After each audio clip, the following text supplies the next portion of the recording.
India alert. குற்றங்களுக்கு எதிரான குரல்.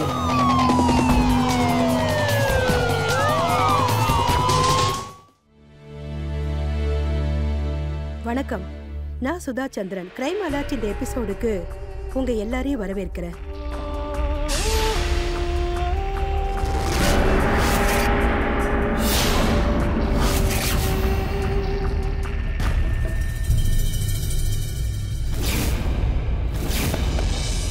அவளோட ட்ரெஸ் நகை எல்லாத்தையும் எடுத்துட்டு ஓடிட்டா.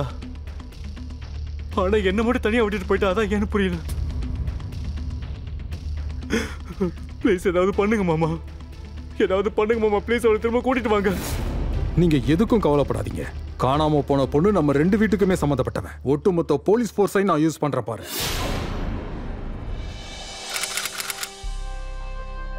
அதாவது ஒரு பொண்ணு அவ மாமியார் வீட்ல இருந்து அவளுடைய ரூம்ல இருந்து அவளை கடத்திட்டு போயிட்டாங்க.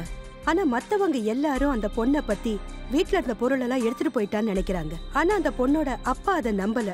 தன்னோட பொண்ணு இந்த மாதிரி செய்ய மாட்டான்னு அவருக்கு நல்லாவே தெரிஞ்சிருக்கு.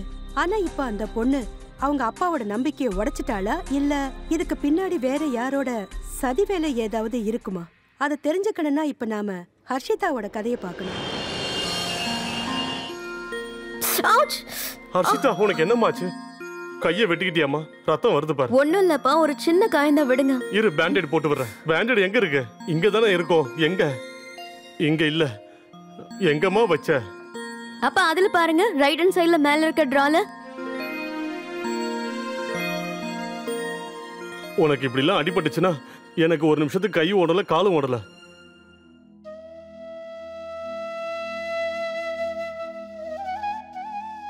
உண்மையை சொல்லணும்னா நீ கஷ்டப்படுறத என்னால பாத்துக்கிட்டே இருக்க முடியாது. என்னப்பா நீங்க? இப்ப நான் பெரிய பொண்ணு. நீங்க இந்த சின்ன காயத்தை பார்த்து இவ்ளோ டென்ஷன் ஆனா அப்புறம் நான் கல்யாணம் பண்ணிட்டு புகுந்த வீட்டுக்கு எப்படி போக முடியும்? நீங்க அழுதுகிட்டே இருப்பேன்னு யார் சொன்னது? என்னோட பொண்ணு சகல சந்தோஷத்தோட வாழணும்னு ஆசைப்படுறேன். இந்த கிழவனோட சுமைய நீ சுமக்க வேண்டிய அவசியம் இல்ல. என்னப்பா இந்த கிழவன் பாரம் இந்த வார்த்தையெல்லாம் சொல்லாதீங்க. இன்னொரு தடவை சொன்னீங்கன்னா நான் அழுதுருவேன். சரிம்மா, நான் சொல்ல மாட்டேன், நீ அழாத, சரியா? இங்க பாருமா, எப்படி என்னால உன்னோட காயத்தை பார்க்க முடியலையோ அதே மாதிரி உன்னோட கண்ணீரையும் என்னால தாங்க முடியாது.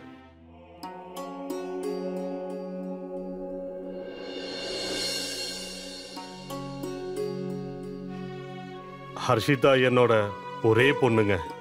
அவ சின்ன குழந்தையா இருக்கும் போதே அவங்க அம்மா தவறிட்டாங்க. அப்பையில இருந்து நான் தாய் பாசத்தையும் கொடுத்துதான் நான் வளர்த்துருக்கேன். இப்போ நான் என்ன வேண்டி கேட்டுக்கிறேன்னா, இவளை நீங்க உங்க பொண்ணு மாதிரி பாத்துக்கணும். நீங்க இந்த மாதிரிலாம் சொல்லி என்ன அவமானப்படுத்துறீங்க. இதை வேற தனியா சொல்லணுமா என்ன? பாருங்க, என்னோட வீட்டுல பொண்ணுங்க யாருமே கிடையாது. அதனால உங்க பொண்ண எங்க வீட்டுல அவளை ஒரு மகளா தான் நாங்க பாத்துப்போம். நீங்க அவளுக்கு எவ்வளவு அன்பு கொடுத்து பாசத்தோட வளர்த்தீங்களோ அதை விட அதிகமான அன்பை கொடுத்து நாங்க பத்திரமா அவளை பார்த்துப்போம். பாருங்க, ஆஃப்டர் ஆல் நான் ஒரு போலீஸ் அதிகாரி. அப்புறம் என்னோட பையனும் நிறையவே படிச்சிருக்கான்.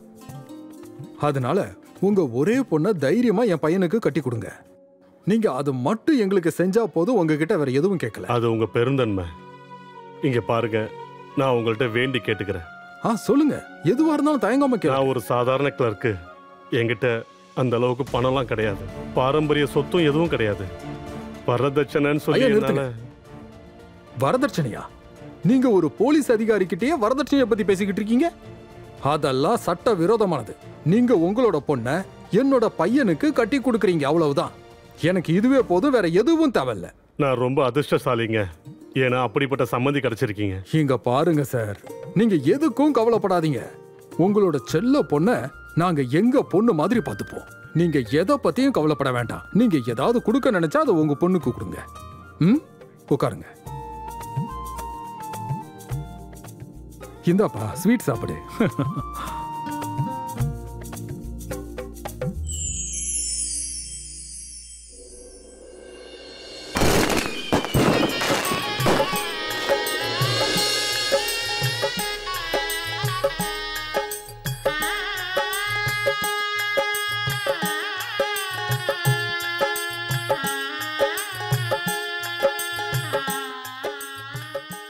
வாமா, உள்ள வா.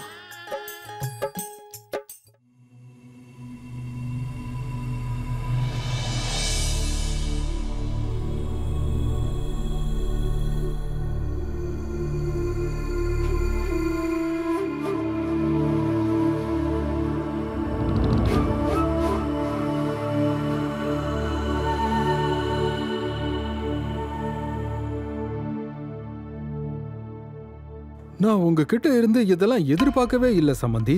இல்ல சம்பந்தி, அது இது என்னோட சந்தோஷத்துக்காக. புரியுது, இது உங்களோட பெருந்தன்மை. நீங்க உங்க பொண்ணுக்காக ஒரு பைக்கையே கிஃப்டா கொடுத்திருக்கீங்க. இதுக்காக நாங்க உங்களுக்கு நன்றி சொல்ல கடமைப்பட்டிருக்கோம். ஆனா என்ன சம்பந்தி, உங்களுக்கு இந்த வண்டி எதுவும் பிடிக்கலையா? அதெல்லாம் ஒண்ணும் இல்ல. நான் இந்த ஏரியாவில் இருக்கிற ஸ்டேஷன்ல சீனியர் இன்ஸ்பெக்டரா இருக்கேன். கொஞ்சம் பெரிய பதவியில இருக்கேன். அதனால என்னோட பையனை இந்த ஏரியாவில் இருக்கிற எல்லாருக்குமே நல்லா தெரியும். அப்படி இருக்கும்போது என்னோட பையன் உங்களோட பொண்ண இப்படி செகண்ட் ஹேண்ட் பைக்ல கூட்டிட்டு போனா நல்லா இருக்குமா சொல்லுங்க? நான் சொல்றது புரியுது இல்ல? செகண்ட் ஹேண்ட் பைக்ல போனா என்ன சொல்லுவாங்கன்னு. சீனியர் இன்ஸ்பெக்டரோட ஒரே பையன் போய் இப்படி செகண்ட் ஹேண்ட் பைக் ஓட்டிட்டு போறான்னு சொல்ல மாட்டாங்க? சரி, அதை பத்தி நீங்க கவலைப்படாதீங்க. யாருக்கும் என்ன பத்தி அப்படி பேசுறதுக்கு தைரியமே கிடையாது. சம்பந்தி, உங்ககிட்ட நான் மன்னிப்பு கேட்டுக்கிறேன். ஆனா என்கிட்ட இருந்த காசுக்கு இவ்வளவுதான் முடிஞ்சது. பட்ஜெட் தான் பிரச்சனைனா அதெல்லாம் ஒரு பெரிய விஷயமே இல்லைங்க. அதுக்கும் என்கிட்ட சொல்யூஷன் இருக்கு. எனக்கு ஒரு ஃப்ரெண்ட் இருக்கான். அவன் பைக் ஷோரூம் வச்சிருக்கான். நான் அவன் கிட்ட உங்களுக்காக பேசுறேன். அவன் உடனே இஎம்ஐல உங்களுக்கு ஒரு புது பைக் கொடுத்துருவான். சரியா? என்ன நீங்க சும்மா மச நின்னுகிட்டே இருக்கீங்க? அதுக்கான இஎம்ஐ மட்டும் கரெக்டா கட்டிட்டு வந்துருங்க. இல்லைன்னா எனக்கு தான் அசிங்கமா போயிடும். போங்க, போய் உங்க பொண்ணை பாருங்க. சீக்கிரம் போங்க.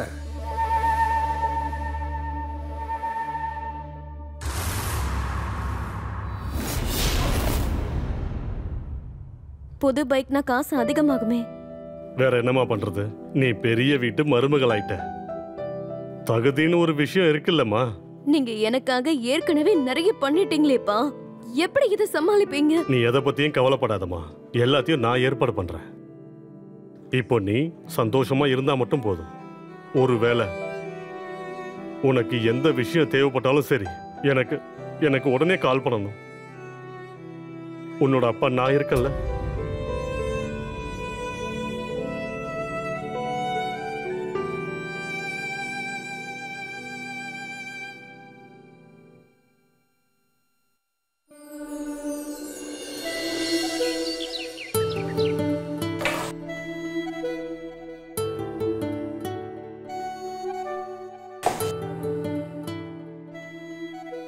நீங்க போய் உட்காருங்க அத்தை, நான் அதை சூடு பண்ணி எடுத்துட்டு வரேன். பரவாயில்லம்மா, நான் பாத்துக்கிறேன். இருக்கட்டும் அத்தை, நானே இது பண்றேன். அட, இதெல்லாம் சின்ன சின்ன வேலைமா. நீ போய் பரிமாற வேலையை பாரு. சரிங்க அத்தை.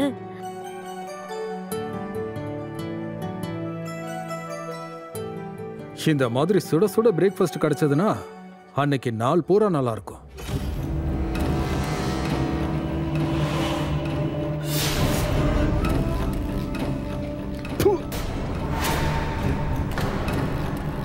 ஆர்த்தி, ஆர்த்தி, சொல்லுங்க, என்னாச்சு? சாப்பாடு கெட்டு போச்சு. கெட்டு போச்சா? இல்லையே, அது வந்து இன்னும் முடிக்கிற பாரு. சாப்பாடு கெட்டு போச்சுல, போடு பாரு. இத நீ ஏத்து. ஆனா மாமா, நான் உன்கிட்ட பேசல. நீ அவகிட்ட சொல்லல ஃப்ரிட்ஜுக்குள்ள எல்லாம் சாப்பாடு வைக்க கூடாது, வச்சா கெட்டு போயிடுன்னு. மாமா அது வந்து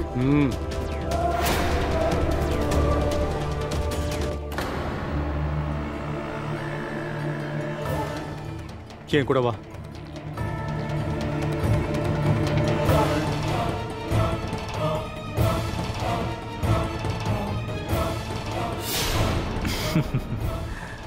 நெருப்ப நான் பத்த வச்சிட்டேன். போ, போய் எண்ணெய ஊத்து. போடி, போ.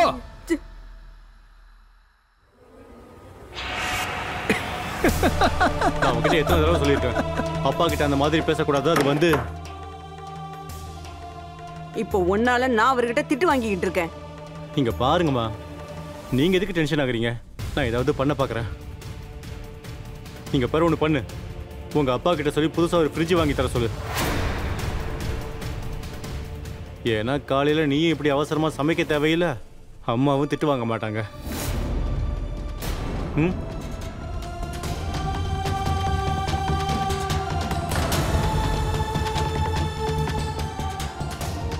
என்னங்க, எங்க அப்பா கிட்ட புது ஃப்ரிட்ஜ் வாங்குற அளவுக்கு பணம் எங்க இங்க இருக்கு? பாரு, பைக்கை இஎம்ஐல தான் வாங்கி கொடுத்தாரு. அப்படி வாங்கி தர சொல்லு. அதுல என்ன பிரச்சனை இருக்கு? கிளம்புறமா?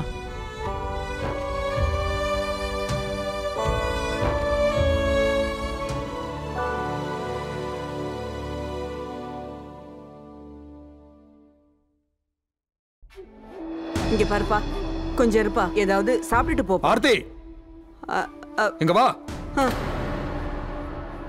நான் அவன் கிட்ட எத்தனை தடவை சொல்லியிருக்கேன், நல்ல வசதியான வீட்டு பொண்ணா பார்த்து கல்யாணம் பண்ணிக்க. ஃப்ரிட்ஜ் என்ன ஃப்ரிட்ஜ், பெரிய பிளாட்டும் வண்டியும் தர்றதுக்கு தயாரா இருந்தாங்க.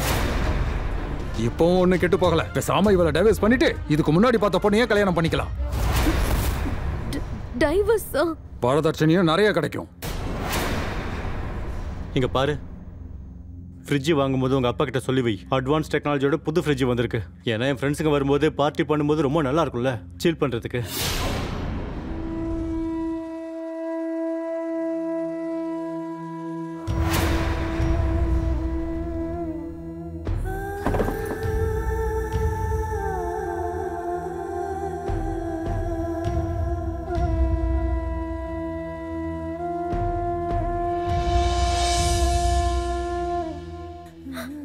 டைவர்ஸா?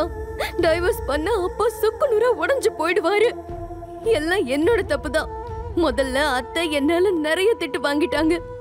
இப்ப அப்பாக்கு கால் பண்ணி பிரஷர் கொடுக்கணும். கடவுளே, நான் எவ்வளவு பெரிய தப்பு பண்ணிட்டேன்.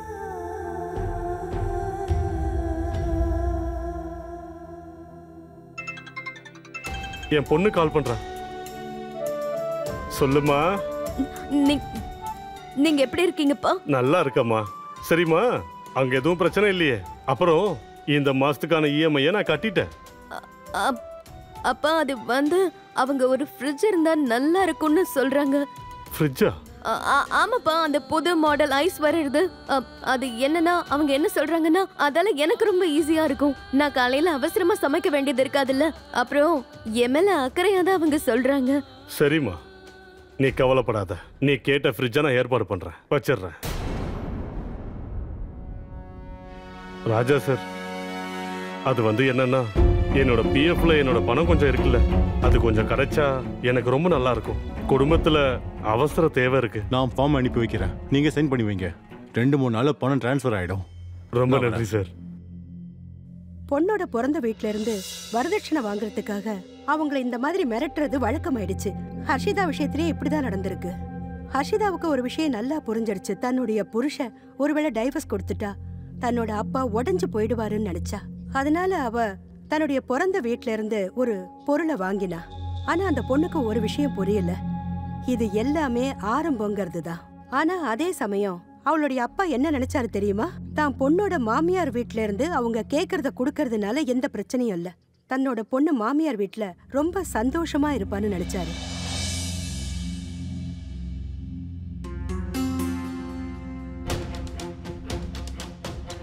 இந்தா,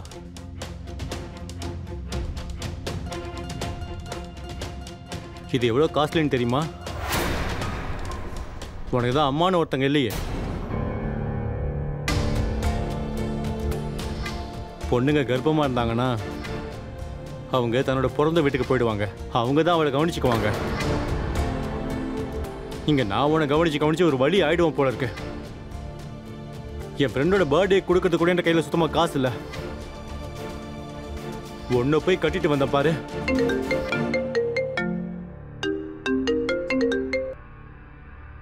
விட்டு எப்படி இருக்க? அட இல்லப்பா, என்னால உன் பர்த்டேக்கு வர முடியாது, கொஞ்சம் பிஸியா இருக்கேன் சொன்னா புரிஞ்சுக்கோ. நான் அப்புறமா கால் பண்றேன். சரி. என்னால ஏன் பிட்டுவோட பர்த்டேக்கு போக முடியலன்னு தெரியுமா உனக்கு? மெடிசனுக்கு செலவு பண்ணி கையில இருக்க பணம் மொத்தமா தீர்ந்து போச்சு. ஒண்ணுமே இல்லாம எம்டி பாக்கெட்டா இருக்கேன். அவனுக்கு பர்த்டேக்கு என்ன கொண்டு போய் கொடுப்பா? என்னமோ உங்க அப்பா உனக்கு பொண்ணுன்னு தாங்குறாருல, செக்அப் பண்றதுக்கு கொஞ்சமாச்சு பணம் கொடுத்தாரா? அப்பனுக்கு செல்ல பொண்ணா, நல்ல பணக்கார குடும்பமா பார்த்து கல்யாணம் பண்ணிருக்கணும். அப்பா சரியா தான் சொன்னாரு. நான் தான் பைத்தியக்கார மாதிரி பண்ணிட்டேன்.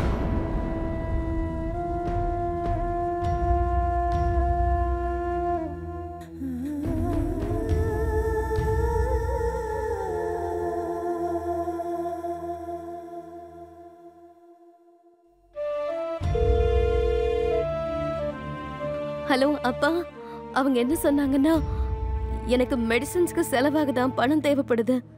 அது ஒண்ணும் இல்லப்பா, நான் எந்த விதத்திலையும் கஷ்டப்படக்கூடாதுன்னு நினைக்கிறாங்க, அதான். அம்மாடி, பணம் வேணும்னா அனுப்பி வைக்கிறேன். ஆனா நீ என்னமோ அழுதுகிட்டே பேசுற மாதிரி எனக்கு தெரியுதேம்மா. இல்லப்பா, அப்படியெல்லாம் ஒண்ணும் இல்ல. என்னன்னா இங்க பண விஷயத்துல கொஞ்சம் பிரச்சனை போயிட்டு இருக்குப்பா, அதனாலதான் அப்படி பேசுறேன். நான் அவருக்கு நிறைய கஷ்டத்தை கொடுக்கறேன்ல. மத்தபடி இங்க எந்த பிரச்சனையும் இல்ல, நான் மேனேஜ் பண்ணிக்கிறேன்ப்பா. சரிம்மா.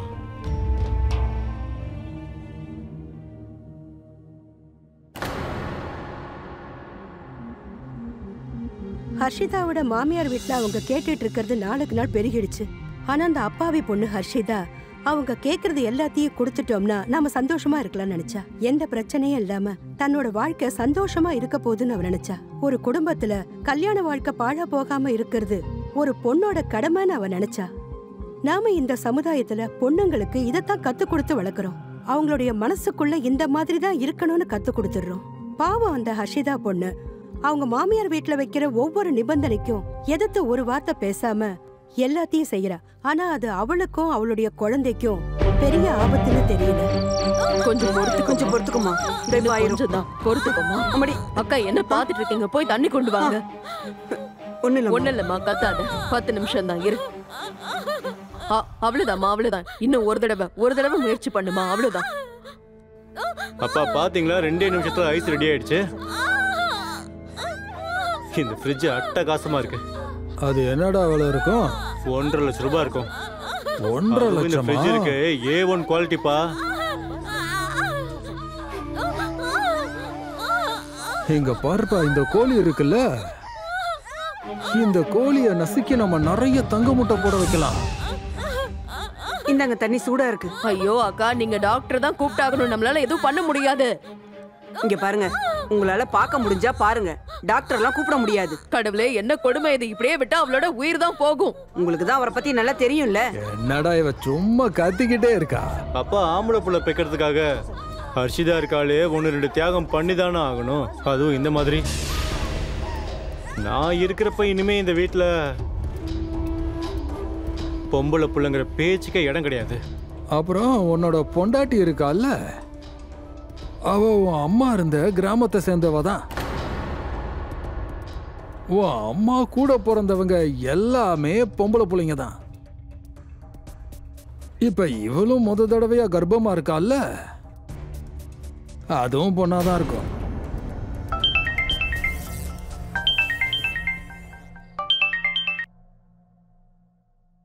இங்க வர சார், டொமஸ்டிக் அபியூஸ் கேஸ்ல ஒரு கம்ப்ளைண்ட் வந்திருக்கு. பொண்ணு அவங்க டார்ச்சர் பண்ணி. இங்க வர 2 கான்ஸ்டபிளை கூட்டிட்டு அங்க போ. மொத்த ஃபேமிலியும் அரெஸ்ட் பண்ணிடு. அப்புறம் ஸ்டேட்மெண்ட்டையும் வாங்கிடு. ஒரு விஷயத்துல கவனமா இரு, நம்மளோட ஏரியாவில் டொமஸ்டிக் வயலன்ஸ் டாலரேட் பண்ணவே முடியாது.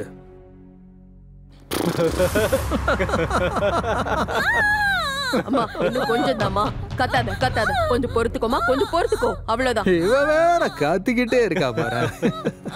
அவ்வளவுதாம்மா, குழந்தை வந்துருச்சு, அவ்வளவுதான், எல்லாம் முடிஞ்சது, குழந்தை வந்துருச்சு. கத்தாத, அவ்வளவுதான்.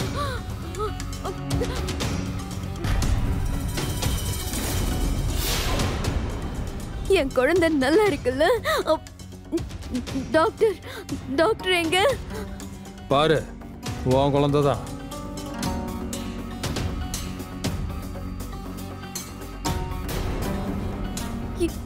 என்னோட குழந்தை என்னங்க? என் குழந்தை எங்க எடுத்துட்டு போறீங்க? கொஞ்சம் நில்லுங்க, குழந்தைய காட்டுங்க. எந்தா என்னங்க? விஷயத்தை வெளியே சொல்லாம இருக்கணும், இல்லைன்னா உன் பிசினஸை இத்தோட க்ளோஸ் பண்ணிடுவேன்.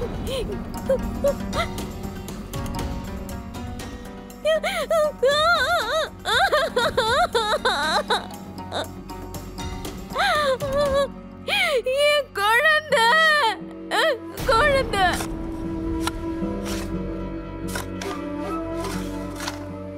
என் குழந்தைய கொடுங்க. மேல ஒரு செடியை நட்டு வைடா. யாருக்கும் சந்தேகம் வராது.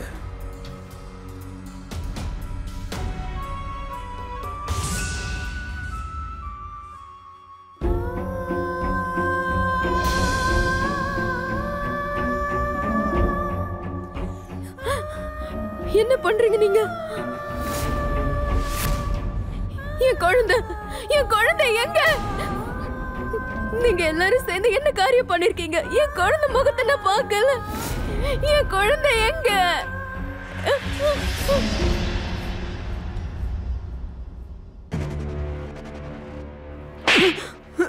என்னடி பாத்துக்கிட்டு இருக்க? அவ இன்னும் சாகல, உயிரோட தான் இருக்கா. இவளால இன்னும் நிறைய குழந்தைங்களை பெத்துக்க முடியும்.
என்ன தொடாத, வேண்டாம், என்னது பண்ணிடாத. ரொம்ப கஷ்டமா இருக்குல்ல? ப்ளீஸ் என்ன பண்ணிடாதீங்க ப்ளீஸ். அப்போ ஒண்ணு பண்ணலாமா? இன்னைக்கு என்னோட இந்த அழக ஃபுல்லா ரெஸ்ட் எடுக்க விட்டுறேன். நான் கொஞ்சம் வெளியே போயிட்டு வந்துடுறேன்.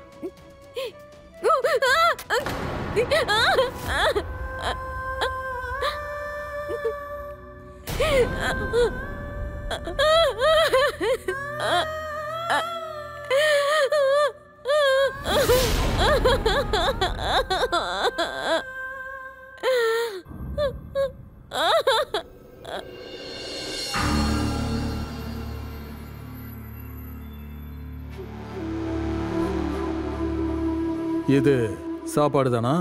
பாரு, வேகாம அப்படியே இருக்கு. உன் பொண்டாட்டின்னு சரியா சமைக்க கூட கத்துக்கல.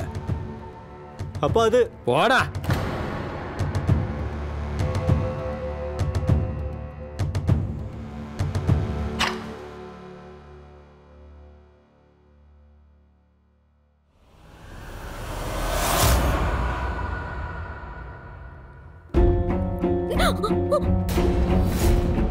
என் வீட்டு ஆளுங்களுக்கு இந்த மாதிரி தான் சமைச்சு போடுவியா? நாங்க என்ன ஆடா மாடா? மௌல உனக்கு என்ன பண்றது பாரு. இந்தாடி சாப்பிடு சாப்பிடு சாப்பிடு சாப்பிடு.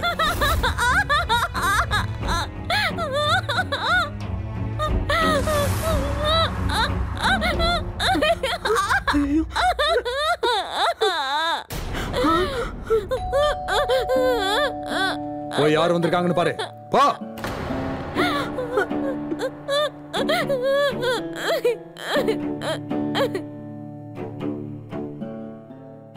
சம்மந்தி வந்திருக்காரு. வெளியே வெளியே இவளோட அப்பா வந்திருக்காரு.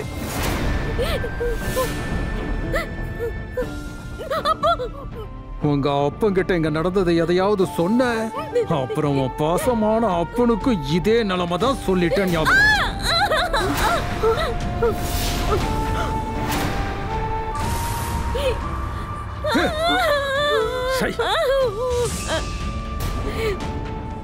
இவளை சீக்கிரமா ரெடி பண்ணி வெளியே கூட்டிட்டு வா. சும்மா அழாத. விட்டுருங்க. சமந்தி வணக்கம். வணக்கம் சமந்தி. வாங்க வாங்க. அர்ஷிதா எங்க? இருக்கா, உள்ள இருக்கா. வாங்க. சமந்தி, அர்ஷிதாக்கு நிறைய தடவை கால் பண்ண, எடுக்கவே இல்ல. அவ அதான் என்னன்னு பாத்துட்டு போலான்னு வந்தேன். அட, அவளால எப்படி போன் எடுத்து பேச முடியும்? அவ என்னன்னு தான் உங்ககிட்ட சொல்லுவா. அவ நேத்துல இருந்து ரொம்ப அதிர்ச்சியில இருக்கா. அதிர்ச்சியில இருக்கான்னா என்ன அர்த்தம்? எனக்கு ஒன்னும் புரியல. ஒரு சம்பவம் ஒண்ணு நடந்துருச்சு சம்பந்தி. அது அங்க பாருங்க.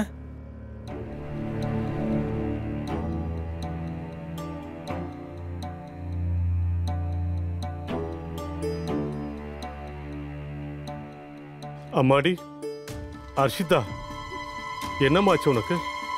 ஏமா அழுத? அது நேத்து ராத்திரி சம்மந்தி. நீ சுமார், நான் தான் சொல்லிட்டு இருக்கேன்ல. அது சம்மந்தி, நேத்து என்ன நடந்துச்சுன்னா அவளுக்கு அபோஷன் ஆயிடுச்சு. அதான் நேத்துல இருந்து அழுதுகிட்டே இருக்கா. பாருங்களேன் மூஞ்சி எப்படி வாடி போச்சுங்க.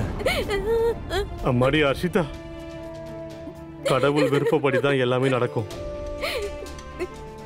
ஹர்ஷிதா, நீ ஹாஸ்பிட்டல்ல போய் பார்த்துருக்க வேண்டியதானே? நீ ஏமா ஹாஸ்பிட்டலுக்கு போகல? மாமா, நான் உங்க பொண்ணுகிட்ட ஹாஸ்பிட்டல் போலான்னு தான் கூப்பிட்டேன். ஆனா அவதான் வேண்டான்னு சொல்லிட்டா. நான் டாக்டர் சார் இங்க வர சொல்லியிருக்கேன். சம்மந்தி நம்ம ஃபேமிலி டாக்டர் இருக்காரு. ஒரு நாளைக்கு 3 தடவை வந்து இவளை செக் பண்ண தயாரா இருக்காரு. 24 மணி நேரமா நாங்க இவளை கண்காணிச்சுட்டு தானே இருக்கோம். நீங்க அவகிட்ட கொஞ்சம் பத்திரமா இருக்க சொல்லுங்க. வேண்டாமா? ஹர்ஷிதா, இங்க பாரு, அழாதம்மா. எதுக்கு அழுதுகிட்டு இருக்க? என்னம்மா? அழாதம்மா. இங்க பாருமா.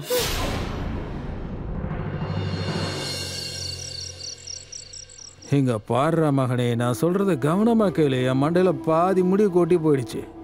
நம்ம குடும்பத்துக்கு எப்போ நீ ஆண் வாரிசை கொடுக்க போற? நீ ஆம்பளைன்னு நிரூபிச்சு காட்டுறா?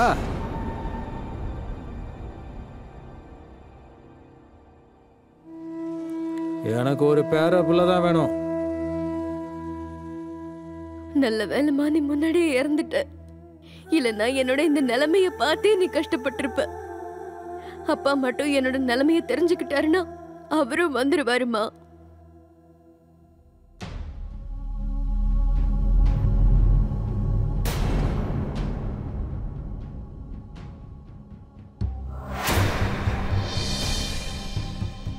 என்னடி அது?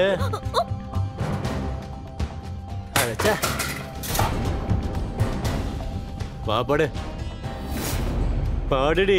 என்ன சந்தோஷப்படுது. என்ன பண்றீங்க நீங்க? என் நிலைமை என்னன்னு உங்களுக்கு தெரியும்ல. உனக்கு ஒரு தடவை சொன்னா புரியாது. இங்க பாருடி, எனக்கு ஆம்பளை புள்ள வேணும். பேசாம பாரு. இல்லைங்க, வேண்டாம், விடுங்க, விட்டுருங்க என்ன.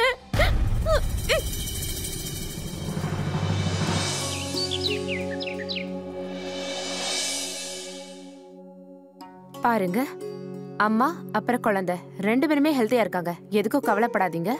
இந்த தடவை டெலிவரி நார்மலா தான் இருக்கும்.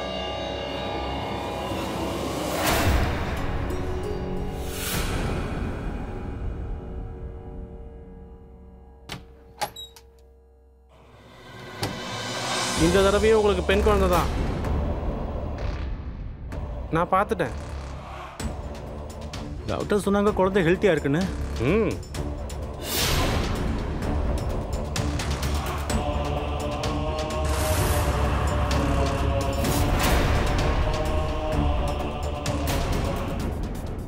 போன தடவை ஒரு டேப்லெட்டில் முடிஞ்சது. இந்த தடவை இந்தா 2 டேப்லெட்டாக கொடுத்துரு. 2 மாத்திரை, அதோட குழந்தை கதை முடிஞ்சிடும். ரிஸ்க் எதுவும் இல்லைல்ல? எந்த ரிஸ்க்கும் இல்லை. ப்ளீடிங் கொஞ்சம் அதிகம் இருக்கும், வேற எதுவும் இல்லை.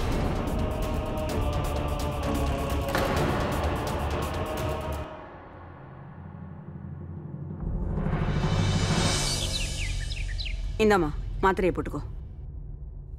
பார்த்துமா, மெதுவா. இது எதுக்கான டேப்லெட்? அது அயன் டேப்லெட்டுமா.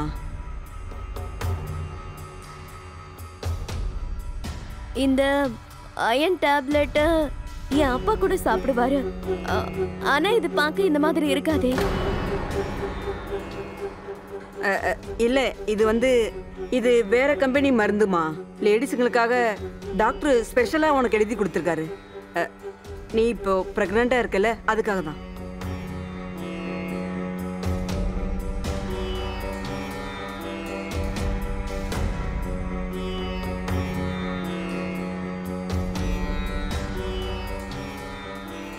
நீ படுத்து நல்லா ரெஸ்ட் எடு.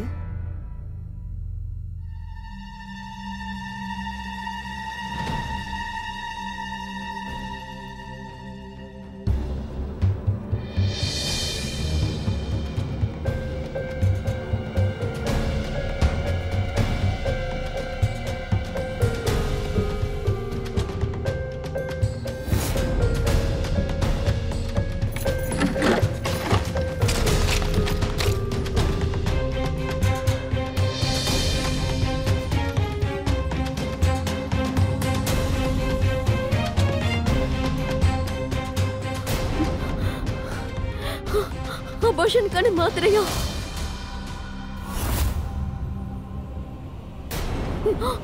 உன் மனசுல பெரிய இவன் நினைப்பா? என் குழந்தை பிறக்கிறதுக்கு முன்னாடி அது கொல்லணும்னு நினைக்கிறல்ல?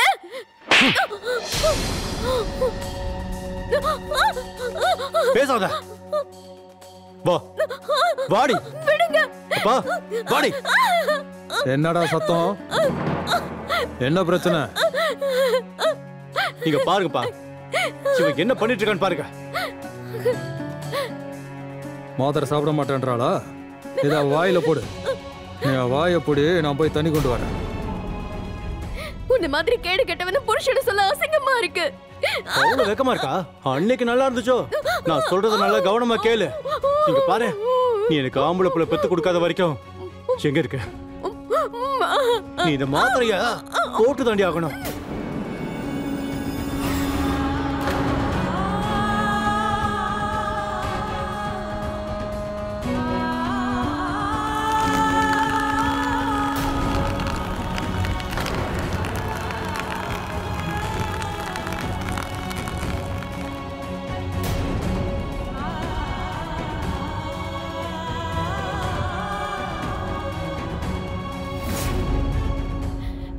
இங்க நடந்த எல்லா விஷயத்தையும் நான் எங்க அப்பா கிட்ட சொல்லதான் போறேன்.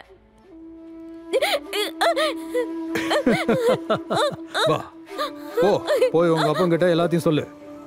போறதுக்கு முன்னாடி உங்க அப்பனோட இந்த விஷயத்த நல்லா பார்த்துட்டு போ. நல்லா கேளு, நமக்கு இன்னொரு கேஸ் வந்திருக்கு.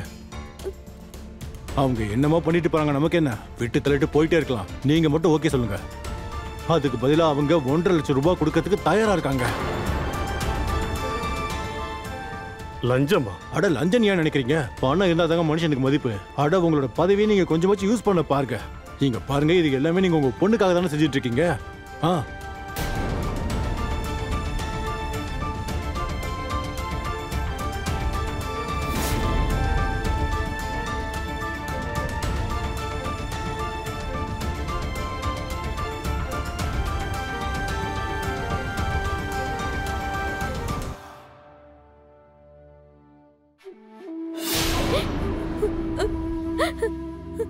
ஒரு கால் பண்ணன்னு வச்சுக்கோ, ஏன் ஆன்டி கரப்ஷன் பியூரோவுக்கு. அப்புறம் உன் கிழட்டு அப்பன் கையில விலங்கு மாட்டி தெரு தெருவா இழுத்துட்டு போய் ஜெயில போட்டுருவாங்க. இப்படி எல்லாம் பேச அசிங்கமா இல்ல? அத்தை கூட ஒரு பொம்பளை தானே, அவங்களுக்கு கூட எங்க என் மேல கொஞ்சம் கூட ஏற்க வரல. அவ ஒரு பொம்மை மாதிரி ஊமை. உன் புருஷன் பிறகுறதுக்கு முன்னாடி 3 தடவை அவளுக்கு ஆபாஷன் நான் பண்ணியிருக்கேன். ஏதாவது வாயை திறந்து பேசினா வாயிலேயே நெருப்ப கொளுத்தி போட்டுருவேன். புரிஞ்சதா? வாடா, நாம போலாம்.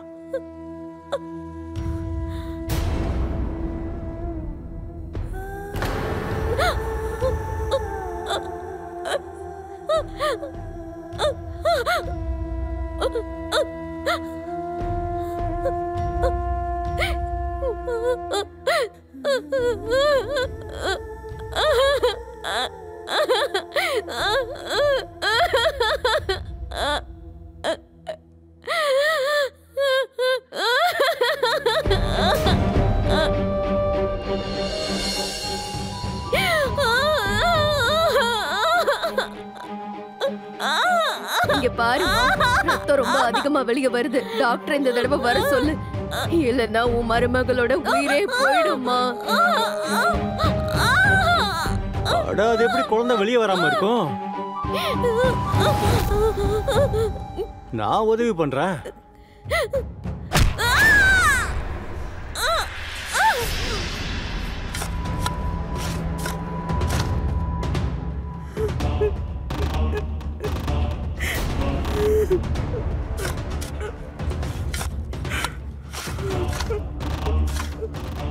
இது மேல இன்னொரு பூச்செடியை நட்டு வச்சிரு.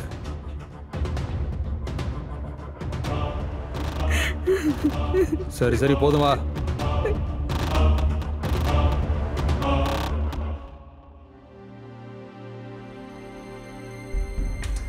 ஹர்ஷிதாவோட மாமியார் வீட்டுக்காரங்க அவளுக்கு பிறக்க போற குழந்தையோட செக்ஸ் டிட்டர்மினேஷன், அதாவது கருவிலேயே என்ன குழந்தைன்னு கண்டுபிடிக்கிறாங்க. அது சட்டவிரோதமானது.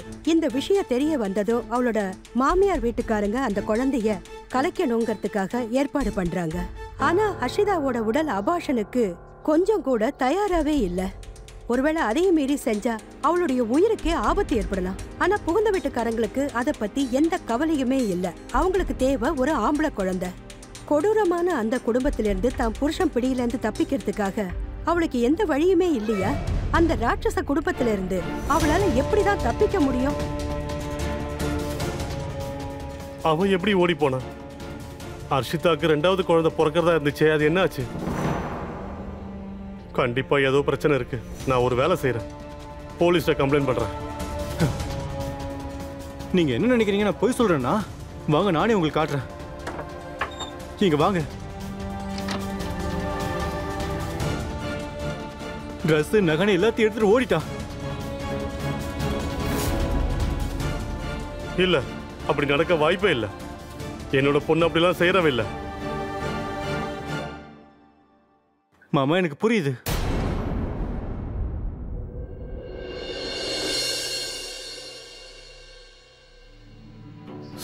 சார் சார், என்னோட பொண்ணு ஹர்ஷிதா.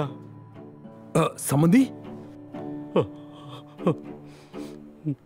வாங்க வாங்க, உட்காருங்க உட்காருங்க உட்காருங்க, தயவு செஞ்சு உட்காருங்க. யோ, யாராவது தண்ணி கொண்டு வாங்கயா.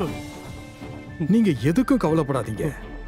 இந்த ஸ்டேஷனுக்கு நான் தான் இன்சார்ஜ். காணாம போன பொண்ணு நம்ம 2 வீட்டுக்குமே சம்பந்தப்பட்டவன். ஒட்டுமொத்த போலீஸ் போர்ஸை நான் யூஸ் பண்ற பாரு.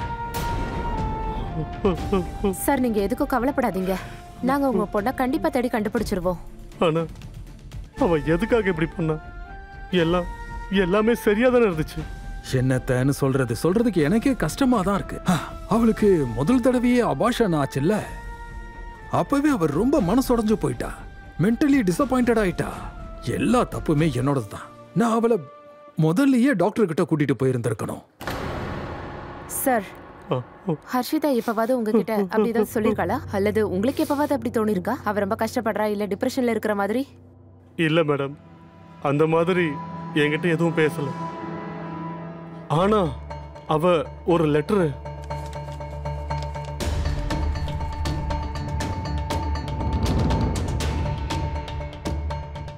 சார், கண்டிப்பா இதுல ஏதோ பிரச்சனை இருக்கு.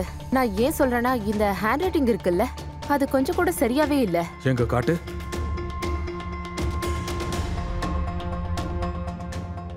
Good observation. யாரோ வற்புறுத்தி எழுத வச்ச மாதிரி தான் இருக்கு. பதட்டத்துல எழுதியிருக்காங்க.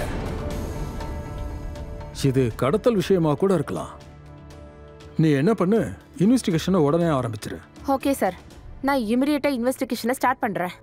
ஐ மீன், உங்க வீட்ல இருந்து ஆரம்பிக்கலாம்.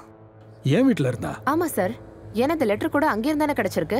சோ கிட்னாப்பிங் கூட அங்கிருந்து நடந்திருக்கலாம்ல. கண்டிப்பா அங்கிருந்து நமக்கு ஏதாவது க்ளூ கிடைக்காம இருக்காது. யோ, தண்ணி கொண்டு வர சொன்னல, என்ன ஆச்சு? Good idea. க்ளூ கிடைக்குன்னு சொல்றீங்கல்ல, ஆரம்பிங்க.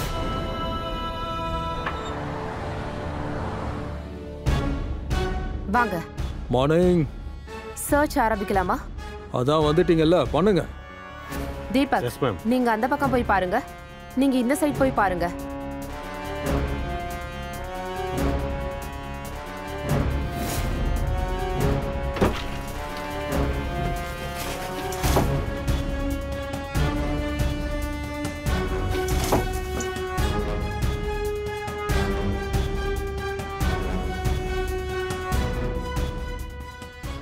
ஏதாவது கிடைச்சதா? இல்ல மேம்.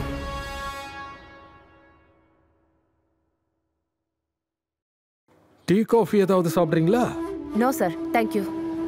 நான் கிளம்புறேன் சார். வாங்க. தேங்க்யூ.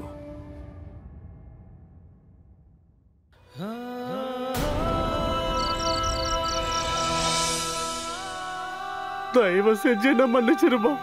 நம்மளோட பொண்ணை என்னால சரியா வளர்க்க முடியாம போயிடுச்சுமா. அதனாலதான் ஹர்ஷிதா என்னவோ இப்படி ஒரு முடிவு எடுத்துட்டா. ஆனா கண்டிப்பா ஏதோ இருக்கு. ஆனா அந்த விஷயத்தை என்கிட்ட சொல்லல.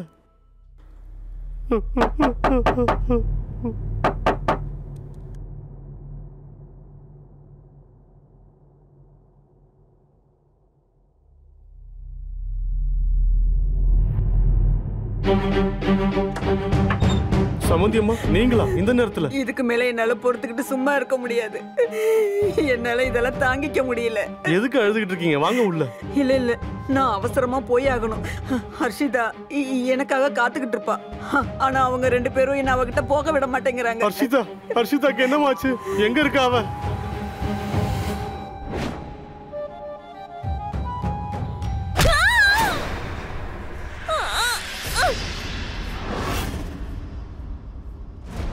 நம்ம நினைச்ச வேலை இன்னும் முடியவே இல்லை. இன்னொரு தடவை கர்ப்பமான அவளே செத்துருவா.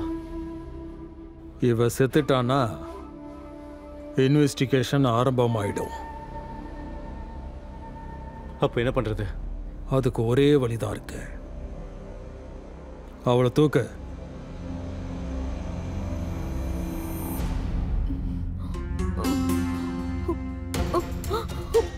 உட்காரவை.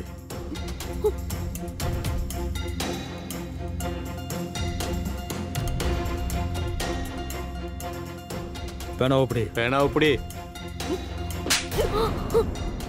நான் இப்ப என்ன சொல்றேன்னா அது அப்படியே எழுது. புடி.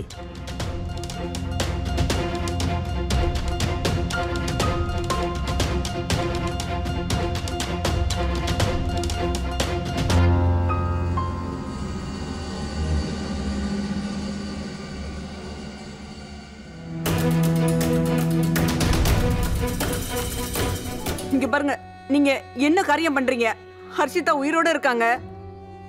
அவளை உயிரோட புதைக்க போறீங்களா? முடிஞ்ச அளவுக்கு அவளை கொன்னுட்டு புதைச்சிருங்க. அவளை கொன்னுட்டு புதைச்சா என்ன, புதைச்சிட்டு கொண்டா என்ன? எப்படினாலும் அவ சாகதானே போறா. சும்மா வளவளன்னு பேசிட்டு தானே உன்னையும் தூக்கி போட்டு புதைச்சிருவேன். அடிச்சனா வைய.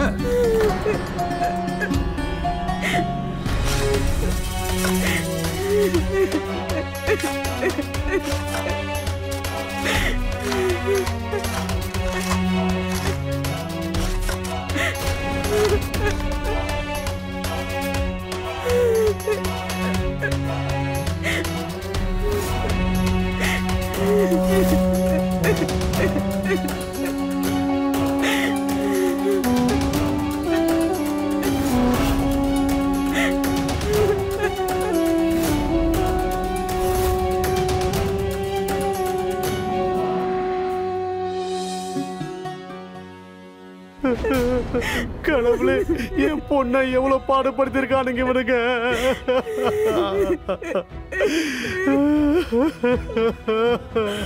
அம்மாடி ஹர்ஷிதா.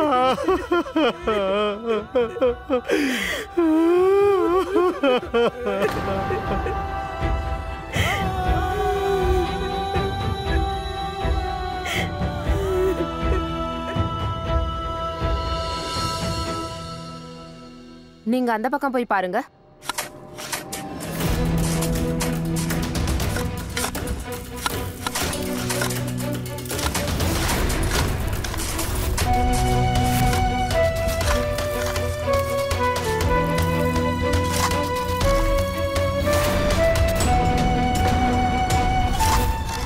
ஹர்ஷிதா.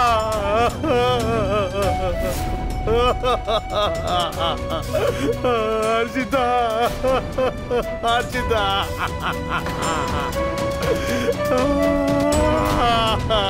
என்ன சார் இதெல்லாம்?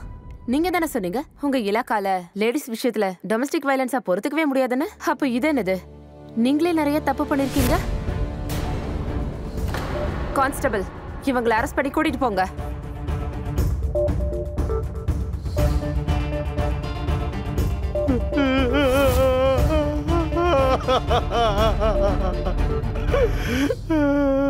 ஆம்புலன்ஸ்.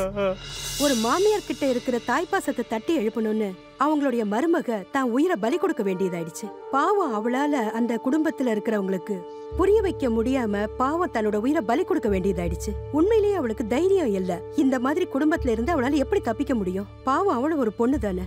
அதுவும் கிஷோர் மாதிரி இருக்கிற போலீஸ்காரங்க அதிகாரத்தோட இவ்வளவு கேவலமா நடந்துகிட்டா பாவம் அவளால என்ன செய்ய முடியும்? அதுக்கான பதில் உங்ககிட்ட தானே இருக்கு. போலீஸ் ஸ்டேஷனுக்கு போய் ரிப்போர்ட் கொடுங்க. அதாவது நான் சொல்ல வர்றது என்னன்னா, சில நல்லவங்களும் இருப்பாங்க, அதே நேரம் சில கெட்டவங்களும் அந்த இடத்துல இருப்பாங்க. எல்லா போலீஸ்காரங்களும் மோசமானவங்கன்னு சொல்ல முடியாது. அதனால இந்த வரதட்சணை, கருக்கலைப்பு, அப்புறம் இந்த டொமஸ்டிக் வயலன்ட் போன்ற கொடுமைகளுக்கு நீங்க கண்டிப்பா குரல் கொடுத்தே ஆகணும். சட்டத்து மேல நீங்க நம்பிக்கை வைங்க. ஏன்னா சட்டம் நல்லபடியா நடந்துருச்சுன்னா அப்போ நம்ம குடும்பம் பாதுகாப்பா இருக்கும். சோ இப்ப நான் உங்ககிட்ட இருந்து கிளம்புறேன். அடுத்த எபிசோட்ல வேற ஒரு கதையில நான் உங்களை சந்திக்கிறேன். கிரைம் அலர்ட், பயப்படாதீங்க. மீண்டும் சந்திப்போம்.